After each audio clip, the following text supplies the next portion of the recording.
That's inevitable. But I predominantly would say that my closest friendships are all with women of color, specifically Black women, specifically Black men, just because it's like sometimes I need to have my Black planet. Yes. I know the feeling. Especially, like, I'm Puerto Rican and Haitian. Oh. So I had a lot of Latino friends, but I also needed my, like, African diaspora from wherever you come from. If you Black, let's do this. That's because real. Sometimes Latinos don't get it, especially if they're white passing. And it's like, I just want to be relaxed and comfortable in my space. Let me be with the people that already get it, because I don't feel like explaining this to every single person that comes my way. That's real. And it's nurturing, and it feels good, and it feels safe. That's so I definitely get that. That is so real, and it's important. And once you're able to do that for yourself, honestly, I feel like I've been able, like, when you have, like, the world is not going to always be safe, and I feel like that's true no matter what race you are. But when you can find a place in the world where you feel safe, then wow, you are really you're living. Yeah. And I think that's where you experience your most joy. Yeah. Absolutely. Relationships are awesome, man. I think that I know that I'm going to be really far. Well, actually, I'm going to give myself credit. I think I'm very far in my healing journey because I've been unpacking happiness and joy lately, which has been new for me. That's where I'm starting. Yeah, that's where I'm starting now. So you're ahead of the game. Oh, it's not a race. It's not a race. It's just a process. No, not at all. No, not at all. No, I know that's not you're prepared. You're preparing for your solar return, basically. Yeah. Instead of it hitting you. I like when one of those people, like, and it's probably all the Scorpio in my chart. I really do sit down and I'm like, I do plan for the next 5-10 years ever since I was a child. That's awesome. I struggle with that. I'm working on it, but I feel like it's something where it's rough because I feel like the desire to plan that far in advance kind of comes from a place of lack sometimes. So that makes sense. Yeah. I think that's why, like, I've been, like, trying really hard. Like, while I have big dreams and I do believe in planning and stuff, I've been trying to give myself more of an allowance to, like, not try to plan everything. Yeah. I think, and I'm also, like, going through this. I think the biggest thing is figuring out how to plan, but also have space to be still and let the universe carry you. Yeah, because it's so crazy. It's like when you, like, do things and you're constantly in the process of doing and doing and doing, it's like you're not even letting. Like, sometimes you have to let go and literally just let God. Yeah. That's literally what my, like, mini-sode was on today, because I'm like, I want to do this manifestation episode and I want to work on these things. And it's like, but you're having anxiety about all the things that you can't control. So how are you going to manifest or plan when you're just all over the place? Yeah. Finding your center. I started doing yoga for exactly that reason. Like, I think sometimes, like, one thing that I've, like, kind of learned is, like, the importance of feeding myself, the importance of, I'm not really a big fan of the gym, but I do think that stretching is important. So I've really gotten into yoga, and it literally is, like, to some extent, I'm teaching myself that I love yoga and I love meditation because each time I breathe in, it forces me to remember that I'm worthy of breath. Okay, yeah. That my body is worthy of stillness, that I am, like, it's a lot. For me, my yoga is very much about self-worth. Yes. And even today, like I cried after I did my stretches just because I needed to. That's amazing. Because I'm not there. I am not there. Crying for me is something very, I don't know yet. I think it's harder It's freeing, for Earth people. Yeah. Mm-hmm. I think it's a little harder for Earth people. Like I have a Cancer moon. I'm a Scorpio stellium. I'm Scorpio rising. I have all the tears. Yeah, I'm here like, that is just, you go. I'll be over here. Let me know if you need napkins. I'll be over here in the corner. But no, I think, and this is where I really respect Earth signs. Sometimes water signs get so stuck in their emotions that they just cry and don't do anything about it. Yeah. I really respect Earth signs because they may not always truly fully feel their emotions, but they know what they should be doing kind of sometimes with their lives. Yeah, like what's like, best. How do we fix it? How do we exactly? So I respect it.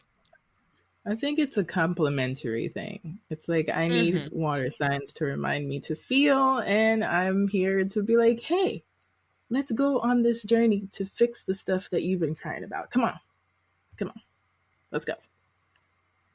Yeah. So I think we complement each other. Absolutely. Especially if we're willing to like hear each other. Definitely. I have a couple of water sign friends. One of my best friends is a Pisces, and it's like yin and yang, but we also get each other. Yeah, Pisces for me is a very interesting friendship. One of my close friends is a Pisces, and I don't actually meet a lot of Pisces, and it's funny because, like, again, Pisces, two sides of Jupiter, whereas Sagittarius is like, I'm going to go and put these things into action. Pisces is more like thinking and taking space. And it's going to come to me when it's time. Yeah. Like that. They're floating. They're literally floating. And I love like, Pisces. They're so funny. It's amazing. Like my friend, she'll think, oh, I really want this thing. And I'll just come when, divine timing. And I'm just like, yo, I've been trying to do this one thing. And you're just here. Floating. It all comes. I'm just like, all right, cool. I think that Pisces, and like I'm starting to have these strong theories just because, again, Jupiter ruled. Jupiter is like essentially the god of gods. Like he is the big daddy god. And it's like, makes sense. With that being said, Jupiter was kind of, not always the best person. Like if you read any myths about him, he like just the pillage and rape and all that. All kind of So mess. then I think with Pisces and Sagittarius, it's like that's why people kind of like, I feel like, get scared of like Jupiter ruled placements. They're like, Sagittarius are actually Sagittarius and Pisces are just convoluted and they're going to drown you. Well, I guess if you don't take the time out to experience either or. I'm surrounded by Sagittarius and I have my Pisces friends. So like, I get it. But I also understand how I could see the convolution and the drowning. Yeah, I think realistically, I mean, like, I know that some people will say like evolved traits and non-evolved. I don't really like that because it seems a little pretentious, but kind of like, I like the term, like my friend uses it, sleeping path and waking path. So I like that. Thinking about Sagittarius and Pisces and their sleeping path, I think that is a sign that it's like sometimes abundance, like they may take on way more than they can. And then it's like, maybe it's like bending and playing with morals and kind of being a devil's advocate in their own way to like justify doing things that they know may be wrong. Yes. and then wanting to kind of run away and escape for it and not be called on it, and like then kind of like drowning in their own logic and then trying to drown you in their own logic to like deflect from it. You were, yes, ma'am. Yeah. But I think a waking path, Sagittarius and Pisces can be really awesome when you meet them. Yeah. I dated a Pisces, so I'm like, oh yeah, this is that.